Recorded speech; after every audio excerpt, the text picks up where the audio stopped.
This is the Two Marketeers podcast, where hosts and marketing experts Sean Patrick and Lindsay Waugh seek to uncover what makes brands so powerful in how they impact modern society and culture. Two Marketeers. They've got a podcast. The Two Marketeers Podcast. Hello. Hello, Sean Patrick. Hello, Lindsay Waugh, Hello. fellow marketeer. How are you today? I'm good. I always say that. I'm good. I am good. I'm pretty lucky. You? You have lucky girl syndrome. Is that a thing? Yeah. People convincing themselves that they're lucky. Oh. It's like Okay, well. it's like a gratitude practice. So be like, aren't I lucky to have paper in the printer? Aren't I lucky to be able to enjoy this hot coffee? Aren't I must be so lucky to be able to get on the phone with you today like usual. I agree. You are lucky. What's that called? I love how we put new terms, right? Like, it's called gratitude. But I'm using this with my kids, like, aren't I lucky to have dinner on the table, even if I don't like it? Aren't I lucky to be able to go to swimming lessons? Oh. Aren't I lucky to go to bed now? And that's when it turns. Time to go to bed. Aren't I lucky that I have a nice bed to sleep in? Lindsay's little life hack seems to be biting her in the butt cheek. Aren't I lucky to have a butt cheek? Okay. Welcome, marketeers. Let's talk about, you ready to talk about what's happening? Couldn't be more ready. You Okay. go for it. Sean, what's happening? Pepsi, the singular finest representation of a term Lindsay taught me long ago called a challenger brand. Oh, are they still? Like they're so... They'll always be. They're like a Burger King. Yeah, I guess so. It stems from the challenger brand, the iconic Pepsi challenge. Like when they decided they were going to be the challenger, and they literally did a Pepsi challenge, which was a taste test against Coca-Cola. Right. That's like when they say you should make your weakness your strength. There you go. Face your fears. There you go. With that, they've rebranded. The first thing I thought was, why? Pepsi has been known in the past to be made fun of for the amount of and the level of rebranding they've done, but this one hasn't happened in some say 14, some say 15 years. So I checked it out quickly. As a designer, what I loved about what they call out, because this is from a Fast Company article that came out on the 28th of March. We'll share that link. But it was the addition of black. And to any designer, or to many designers, or any designer that I've taught, the addition of black can be very significant, yet in unnoticeable ways. When you add black, people don't notice the black. What they notice is a greater impact. Black comes from their current Zero brand or sub-brand, Pepsi Zero. What's interesting about that is they're going to make it their anchor brand because they're getting away from sugar. They're taking this sort of stance. I read it as they're stating their sustained commitment to eliminating sugar from their product, and hence the black. Correct. And hence how it's going to become a main color of one particular sub-brand, which is Zero. And when it comes to Gen Z, about a third of Gen Z take a very conscious choice to avoid sugar. So there's a lot of strategy in there. It just made me chuckle slightly because I'm like, is that so brands and strategy people just talking to themselves? Like, no one's ever going to care about that. No one's ever going to know that. Like, they put that in the article. Even as a strategist, it made me giggle because I was like, okay. But it does show and justifies an approach. Yeah, it does. Right? For long term, but yeah. I like the black. I'm all over it. It looks great. I think the rebrand looks great. Do you think consumers are like, oh, before I buy this Coke, I'm going to talk about the black on this Pepsi? The subtle nod to zero sugar is really bringing me in. You know? Okay, enough about that. That's what's happening. What do you have that's happening? Well, the government in Canada has banned TikTok on government devices, and yet the government is still using taxpayer dollars to run ad campaigns targeted at Canadians on TikTok. So it's this really like interesting debate around it's not safe enough for us to use it on government devices, and yet it's fine for us to spend taxpayer money on reaching audiences within the platform. Interesting. Yeah, it's interesting. It is an interesting debate around like, should you be using a platform to access people with your messages within a platform of which you won't allow people to use, because of certain issues with security. Anyways, also, it's not a small amount of money they're spending on that. No. Not a small amount of money. Yeah. Anyway, neither here nor there, just an interesting little tidbit of information on the ongoing TikTok saga. Speaking of TikTok, Lindsay, let's get up close and personal. Okay. What are we talking about today? Oh, man. As strategists, you should know that every year we revisit what our plan is and also the platforms in which we play. So where are we putting our messages and our content? And what are the additional opportunities based on how like society, culture, and people and everyone are changing? So is there something else we should be doing that we just hadn't thought of before?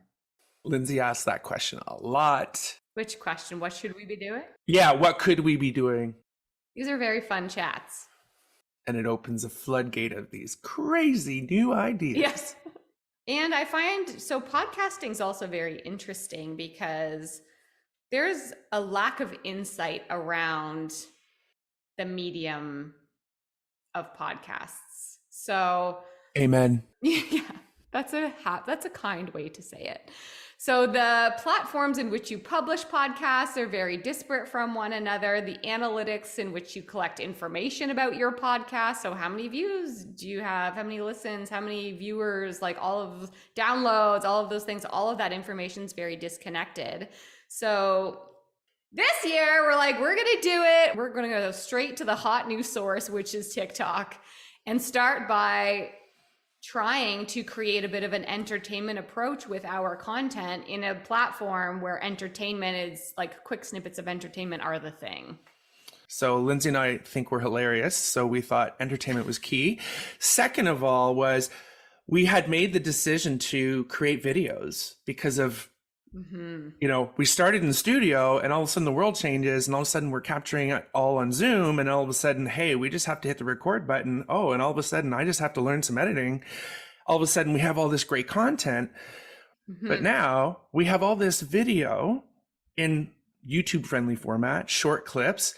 So Lindsay asked a very relevant question of, so what can we do with that? And what we were trying to do is what we challenge a lot of our clients and businesses that we work with to do is marry up what you're doing well over here with where the people are. Yeah. So that's what we decided to do. We're like, we are going to use a two-pronged approach with TikTok. We are going to lean into some trends and create video snippets of content to try and resonate with people. And then we're going to take pieces from our podcast, short snippets, and put them in the platform as well. And we're going to use a test and learn approach over the first couple of months of the season to say, what's performing better? Is it when we're talking about a topic and the two of us are kind of batting it back and forth? Is it just when I share something? Is it when we hop on a trend and we just do something that's fun and funny that helps us show up as relatable, but isn't necessarily podcast content? So these are the questions that we were asking ourselves. Yeah. And I'd be texting Sean at 10:30 at night being like, can you, by chance, in the morning, jump on this Schitt's Creek clip of Moira talking to David and you be the David and I'm the Moira, and can you do it by 8 a.m. and we're going to publish it tomorrow? You can imagine how that made me feel. For someone who's a very, I'd say, experienced content creator, it's overwhelming for me. But I did it. Yeah, and I think you did a great job. So yeah, so I would lob these ideas over the fence to Sean and say, hey, can we try this? And so I would say as someone who was very comfortable in the TikTok platform, who knew what the trends were, who was spending an insane amount of time like playing around in the environment to see what people were doing and what trendy topics were hot and what people were gravitating towards, I also felt very uncomfortable in creating the actual content itself. So in the beginning, which I think you're going to find as you launch new platforms and new content approaches, there's always that moment of vulnerability where you feel very uncomfortable. Like, would you say, Sean? Yeah, it's how I instantly felt. How did you feel on LinkedIn in the beginning when you started to share a lot of your point of view? I still feel somewhat vulnerable on LinkedIn because I come from what I would say old school production, where you think of all the assets you need to create and then you create them, and that makes it easy for someone to just publish them. Where the disconnect is for me is to be that publisher. And that's where I see the vulnerability, and it is about me. So it's been a great learning, but I would say, especially having talked about very recently about how much angst and vulnerability focusing on how you do something, yes, without clearly answering what and why. Remember, when you're feeling this way, it's probably good to kind of step back and answer the what and the why. Yes. And I think that's the learning here. Yeah. I think two kind of major things happened when we started to create this content. So we would create our normal podcast content anyways and share it out there. And then we would do these trend-worthy pieces. So I say trend-worthy lightly as well. So, the major learning that instantly started to happen was, as a strategist, we're going to start to do this thing. We're going to follow our plan. We are going to track what happens. So we're going to look at the data and the analytics, see what's performing well, see what's not, dial up what's performing really well, dial down what's not, and start to like hone our content approach within TikTok in a way that makes sense for the platform. This is what you should be doing. What we found during that experience of the first few months of doing this is the data was not there to support our decision making. So, as an example, there would be a clip from the episode. I would post it on our channel. Sean would post it on his personal channel. The one on our channel would, at the exact same time of the day, exact same everything, same copy, same hashtag, same all of that. The one on our platform would take off and his wouldn't. Or he posted on his page, same time, same place, everything. His would take off, ours wouldn't. Or we post one snippet from our content on one day, we post it on the exact same day the next week, the one blows up and the one doesn't. So we were looking for very clear pieces of information to guide our decision making, and the algorithm and the data we received back from the content we were creating was so all over the place and inconsistent that we found it very hard to actually make strategic decisions about what we should be doing within the platform. That sounds about right. Yeah. It sounds so much smarter when you tell it after it happens. Right. Can I give a few snippets? Yeah. Says me, oh my God, what are we doing? Oh my God, I have no right to be on TikTok. Oh my God, we have to do this right now. Oh my God, I forgot to do that right now. The vulnerability for me was instant. And I actually very quickly was like, I got other things to focus on. Mm-hmm. I think what we did well, Lindsay, was we didn't put the pressure, just like the podcast itself. We've never yet put the pressure on it succeeding. Right. We've put the pressure on doing it well. Right. So I think based on what Lindsay just said, which I think is the biggest learning for me to say, it's not time for multiple reasons. Personally, I don't know that I fit on the TikTok spectrum. Secondly, as people who look for analytics and insights to draw conclusions and test theories, it's just not there. Right. There's very limited predictability in how or what you do anything within there. We definitely, I think, have agreed that we are refocusing our efforts This is something we love to do, and we are able to connect it back to our respective businesses. Mine being Wise Guy, and Lindsay's being her personal consultation, as well as Tough Love. So what I love about even bringing those two perspectives is Lindsay was able to bring the tough love of like, this isn't working. This isn't working in so many ways. Personal goals, time availability, and is it moving the needle? Yeah. I was able to kind of say, how did we know this would happen, right? What does this look like that I've tried before and hasn't worked? And how do I take away from that going, I knew better, but now I know more? Learning. I would say one major thing happened while we were experimenting with TikTok in the last couple of months. As one of the co-host creators of the Two Marketeers, I am now personally spending an insane amount of time within this environment trying to determine the right pieces of content for us to create, but also just going down like massive trend forward rabbit holes of which I cannot get out of. So I'm telling Sean, I've witnessed it. I am a mom of two little kids running two businesses over here. And I'm trying to figure out what kind of stuff we're creating on TikTok for this podcast. And I'm in this app for hours and hours and hours and hours trying to figure it out. It's a really crazy mixture of content analysis and addictive content coming at you that as someone within probably your organization or within your brand or within your agency who is trying to figure out, it's an extremely time-consuming experience to go through.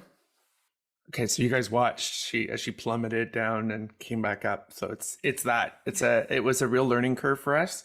This was an interesting exercise. We're calling it a TikTok fail.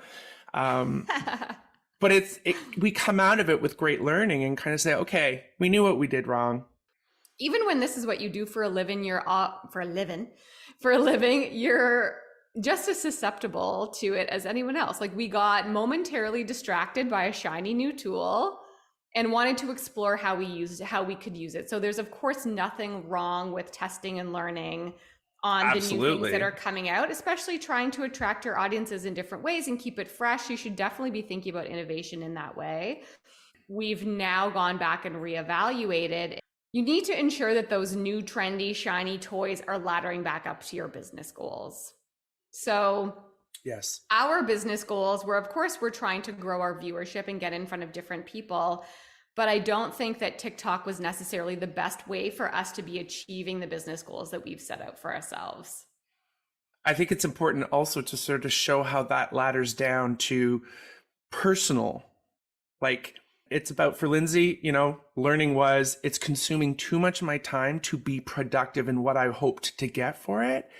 And for me, it was, this is not a path that I think will be easy for me. And I'm not even sure I want to get there.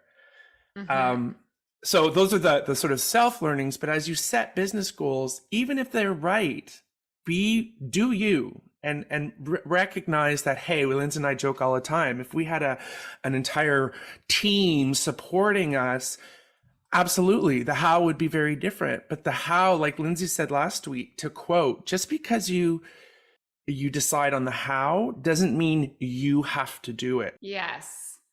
Yeah. Do what you do best. The value that you bring to your organization or to your brand. Just because I can be the one in there mining content and ideas and creating it, that does not mean that I should be the person doing that. Great conversation. Thank you, Lindsay, it wasn't 4 months. I think it was in September. So it was like a good 6 months of Lindsay going to the dark side, and I'm just glad you came out the other end better. Thank you. A better person. Thank you. It's okay to fail. You got to try some things, right? It was a fun experience, and I'm really happy we're not doing it anymore. You feel better, Lindsay? I feel so much better because I was like, Sean, I think we're gonna have to stop the TikTok. Like, I can't do the TikTok anymore. Okay, we're done. We're done. I was like, yep. No problem. Find us on LinkedIn or YouTube. Okay, people, we're done. Boom. Have a great week, Lindsay. Thank you, Sean. Take care, marketeers, and we'll talk real soon. Bye, marketeers. Thanks for listening to the Two Marketeers podcast. New episodes launch every 2 weeks. Find the Two Marketeers podcast on Apple Podcasts, Amazon Music, or wherever you like to listen. And be sure to rate and subscribe. Listen on our website, thetwomarketeers.ca, or you can ask Alexa to play the Two Marketeers podcast. Want to keep in touch? Follow the Two Marketeers on LinkedIn or at Two Marketeers on TikTok. We've always got something to share.